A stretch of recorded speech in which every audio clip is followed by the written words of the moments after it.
William. దేవునికి స్తోత్రాలు. అందరికీ వందనాలు. నా పేరు విలియం కేరీ.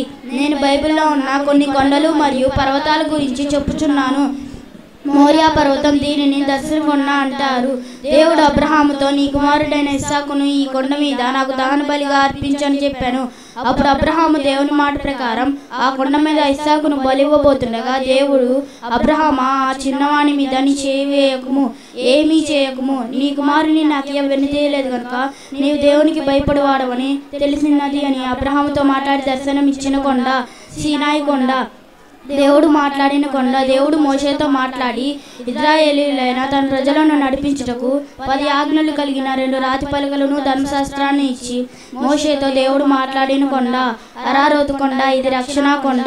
జలప్రలయంలో నుండి నశించిపోకుండా నోవాహును, తన భార్యను, తన 3 కొడుకులైన షేము, హాము, యాపేతును, తన 3 కోడళ్లను, నోవాహు కుటుంబం అంతటిని నీ దేవుడు కాపాడి రక్షించిన కొండ ఈ అరారోతు కొండ. కర్మేలు కొండ.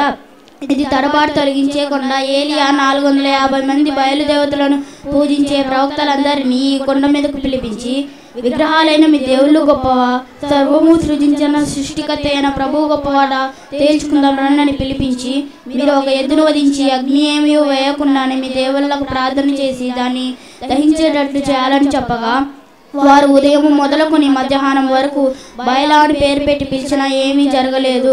అప్పుడు ఏలియా పెద్దగా కేకలు వేయండి, ఒకవేళ మీ దేవుడు ధ్యానము చేయుచున్నాడేమో, లేక దూరంగా ఉన్నాడేమో, ప్రయాణము చేయుచున్నాడేమో, లేక నిద్రపోతున్నాడేమో, ఒకవేళ మీరు లేపవలసి ఉంటుందేమో పిలవండి అని అపహాస్యం చేయగా వారు సాయంకాలం వరకు చేసిన ప్రత్యుత్తరమేమీ దొరకకపోయాను. అప్పుడు ఏలియా యెహోవా నామమున బలిపీఠం కట్టి ఒక ఎద్దును వధించి కట్టెల మీద పెట్టి నీళ్లు పోయించి, ఏలియా ప్రవక్త, అబ్రహాము, ఇస్సాకు, ఇశ్రాయేలీయుల దేవా, నీవే దేవుడు అయి ఉన్నావని ఈ ప్రజలందరూ తెలుసుకున్నట్లు నా ప్రార్థన అంగీకరించమని ప్రార్థించుచుండగానే యెహోవా అగ్ని దిగి దహన బలి పశువులను, కట్టెలను, రాళ్లను, బుగ్గిని దహించి వేశాను. అంతటి జనులందరూ దానిని చూచి సాగిలపడి యెహోవా ఏ దేవుడని కేకలు వేసిరి. ఏలియా దహన బలి అర్పించిన కొండ ఈ కర్మేలు కొండ. హెర్మోను కొండ. ఇది ఆశీర్వాదం కొండ. హెర్మోను అంటే మంచు. మంచు అనగా ఆశీర్వాదం. పరలోకపు ప్రతి ఆశీర్వాదాన్ని పొందుకోవాలి. ఒలీవల కొండ. ఇది ప్రార్థనా కొండ. యేసయ్య సిలువకు ముందు ఇక్కడ ప్రార్థన చేసిన కొండ. ప్రభువు ఎలాగున ప్రార్థన చేశారంటే తన చెమట రక్తపు బిందువులుగా ఆ కొండ మీద పడినంతగా భారభరితంగా ప్రార్థన చేసిన కొండ ఈ ఒలీవల కొండ. కల్వరి కొండ. ఇది విమోచన కొండ. యేసయ్య శిలువ మరణం పొందిన కొండ.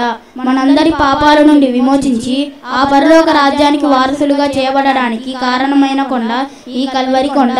Thank you. సమయంలో సొలొమోన్